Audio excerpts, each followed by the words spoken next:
Guys, ang ganda ng bukid, no? Ayan, dyan po ako pumunta nung nakaraang araw, mga bestie ko. At ano nga ba ang ginawa ko dyan?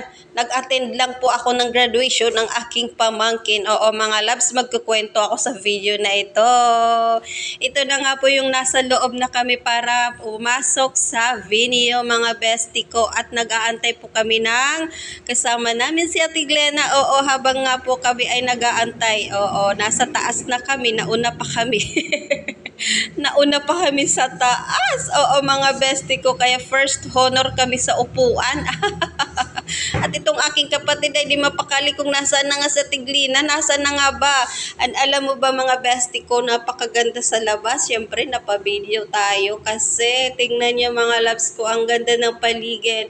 Ganito po kasi yung gusto ko, yung nakikita ko yung mga magaganda at mga pugi. Ay! At saka maganda naman po talaga, mga loves ko, sa Inaris Center po pala ito, sa Montalban, mga bestie ko. Oo, ang ganda, diba? Ganda na paligid at ang gaganda ng mga nag-graduate. At ang pupugi nila, mga loves ko. Oo, diba? Nandyan din ang aking kapatid na pugi, ang aking pamangkin na maganda, at ang kanyang mami. And mga loves ko, bago po pala ako nakarating doon, at ito muna ang aking pinagdaanan bago po ako nakapunta doon, mga loves ko.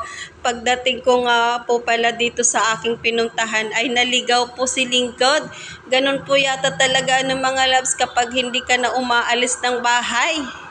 Akala mo yun na yung bababaan mo, hindi pa pala. Kaya ang ending, mga bestie ko, naglakad pa ako sa malayo, umakyat po sa isang mataas na tulay. Bestie ko, yung tuhod ni lingkod nyo po, hindi na kayang umakyat. Oo, kaya dahil kailangan, syempre wala tayong magagawa kundi umakyat dyan sa tulay na yan na napakataas. Sabi ko nga sa sarili ko, sana sa kabila na lang ako bumaba.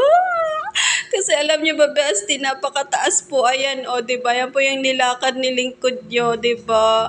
Ang taas po talaga, mga bestie ko. Pero dahil wala tayong choice, kailangan. Nandito na, mga bestie ko, yung nakasakay na ako sa bus. At ito din, mga bestie ko, ang problema natin, traffic is life. Kahit saan, mga bestie ko, matraffic talaga. At dahil, nata-traffic tayo, napavideo naman uli ang ating lingkod. Oo, ang lingkod yun ay napavideo na mayroon pa nga nakatingin sa akin. Bestie ko, ito na yun na papunta na tayo sa event. Bestie, sa event na ito, papunta pa lang pala. Bestie. And ang ganda din po kasi ng paligid na nadadaanan natin, mga bestie. Kaya napavideo tayo for content, mga bestie. And alam nyo ba na napakalayo po pala talaga? Na nakakapagod po talaga ang magbiyahe ng malayo. And sulit naman kahit nakakapagod kasi nakakita tayo ng mga puno.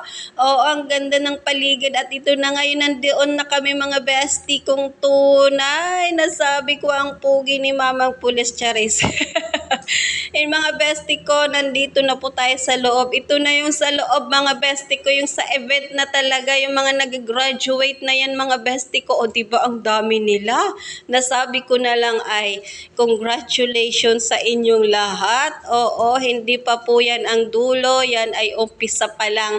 Oo, mga graduate, umpisa pa lang po yan. At ayan na nga, mga bestie ko, kung natatanong nyo, sila po ay 2,900 plus po na nag-graduate, kaya ganyan po kadami. Oo, mga bestie kong tunay. And